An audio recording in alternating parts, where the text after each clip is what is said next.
Hello guys welcome back to my channel. এখন আমি আপনাদের সঙ্গে নোলেন গুড়ের পায়েসের রেসিপি শেয়ার করব। নোলেন গুড়ের পায়েস খেতে খুবই ভালো লাগে। চলুন তবে রেসিপিতে যাওয়া যাক। নোলেন গুড়ের পায়েস তৈরি করার জন্য আমি 100 গ্রাম গোবিন্দভোগ চাল নিয়েছি। চালটা আমি 30 মিনিট ভিজিয়ে রেখেছিলাম। এরপর আমি চাল থেকে জলটা ঝরিয়ে নেব। জলটা ঝরিয়ে নিয়েছি। আর লাগছে 2 টেবিল চামচ কিশমিশ, 2 টেবিল চামচ কাজু, 3টে এলাচ, একটা তেজপাতা, 1 লিটার দুধ আর 150 গ্রাম আমি খেজুরের গুড় নিয়েছি। আমি খেজুরের পাতলা গুড়টা নিয়েছি। আপনারা যদি পাটালি গুড়টা নেন তাহলে অল্প জল দিয়ে প্রথমে গরম করে গলিয়ে নেবেন, তারপর ইউজ করবেন। দুধটা দিয়ে দেব।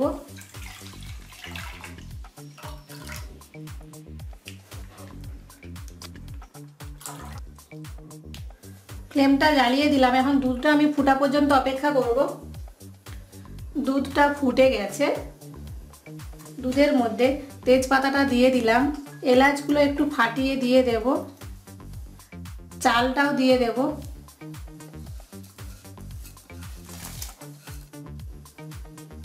এরপর এভাবে মাঝে মাঝে নাড়তে হবে, না হলে নিচে বসে যাবে।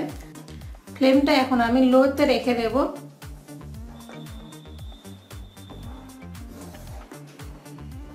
দেখুন দুধটাও গাঢ় হয়ে গেছে, চালটা সেদ্ধ হয়ে গেছে। আমি একটা চাল চেপে দেখাচ্ছি সেদ্ধ হয়েছে কিনা, দেখুন। এরপর আমি কাজুটা দিয়ে দেব, ভালো করে মিশিয়ে দিলাম। এখন আমি ফ্লেমটা অফ করে দিলাম। আমি 5 মিনিটের জন্য ঠান্ডা করে নেব, তারপর গুড় দেব। গরম অবস্থায় যদি গুড় দেন দুধটা ফেটে যেতে পারে। 5 মিনিট হয়ে গেছে, আমি গুড় দেবো। এক হাতে করে গুড় দিতে থাকবো আর এক হাতে নাড়তে থাকবো।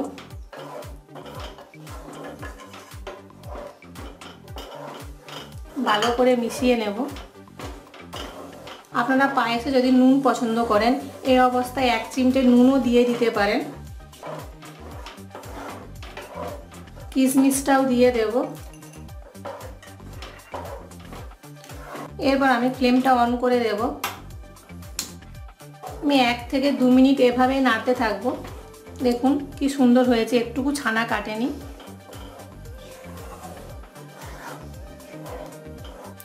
পায়েস তৈরি হয়ে গেছে। পায়েসটা এরকম পাতলায় নামাতে হবে, ঠান্ডা হয়ে যাওয়ার পর বসে যাবে। আপনাদের যদি এই রেসিপিটা ভালো লেগে থাকে প্লিজ আমার চ্যানেলটি সাবস্ক্রাইব করবেন। আমার নতুন নতুন রেসিপি পাওয়ার জন্য লাইক করবেন, শেয়ার করবেন। এখন আমি ফ্লেমটা অফ করে দেব। এরপর আমি পরিবেশন করে দেখাবো।